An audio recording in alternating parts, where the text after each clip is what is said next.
Hello, it's me. I'm a vampire.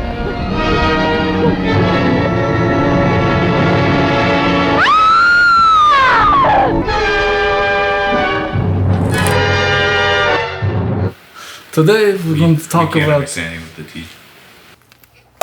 Obviously, every time we pull from a release, for preservation quality releases, we want to pull from as close to the original negative as possible. For this release of Playgirls and the Vampire, we were actually able to find the fine grain master positive upstairs, along with many different main titles. So let me show you the actual film itself on a rewind bench and show you some of its formal characteristics.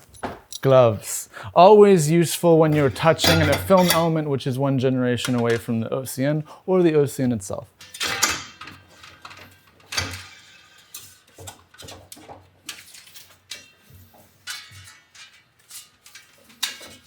If you look here, we have the actual French title on the actual film element. Very cool. Le folio pour le vampire. When I first found this, I thought it was a French language version of it. But that is actually because this fine grain was actually made in France. If you compare it to an actual print, it looks much more dark.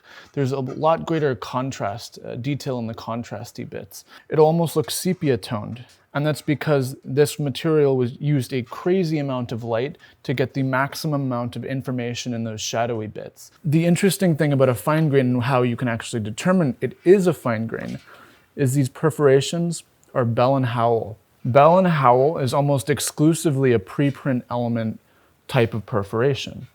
In the 1920s, they started using Kodak's standard perforations. It was to make sure that the actual film material was not being torn apart every time it was run through a projector. The actual material of black and white film is actually composed of silver halide salts, and these actual bits created the detail.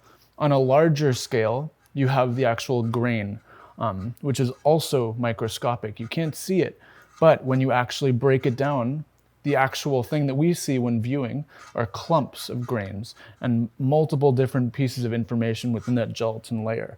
This is a very high quality element, much better than a print, which has very large visible grains because of the fact that it needs less light to actually make it. You can also make a fine grain or a preservation fine grain from a dupe negative, but the interesting thing about this element here, it's from the original camera negative, and it's a very good copy of it. Maybe one day we'll find the original camera negative, it'll show up, and possibly it'll be in 10 times better condition. The problem is, at the time, this may have been what every single print was struck off of, that original camera negative, whereas this fine grain is almost untouched. A fine grain master is a timed element, which means the actual director's original vision for how this film was supposed to be naturally timed to make it very seamless is actually printed into this element itself. That means there's not that much alteration that really needs to be done. All the information from that actual original vision is here. It doesn't really need to be tweaked. Last but not least, I also wanted to show what an actual alternate title looks like. You can see what I found when I originally found these cans. It says Curse of the Vampire. You'd make different versions of the same title. Oftentimes you just make a new element, a new dupe neg from this, which contained the information from this one and added it to this one.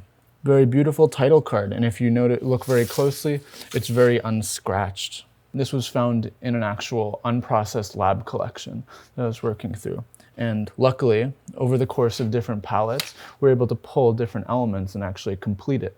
That has been our little foray into Playgirls and the Vampire, and the elements of a fine grain master.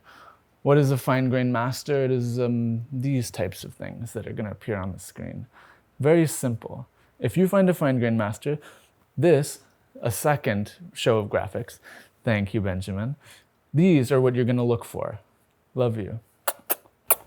God, I love you too.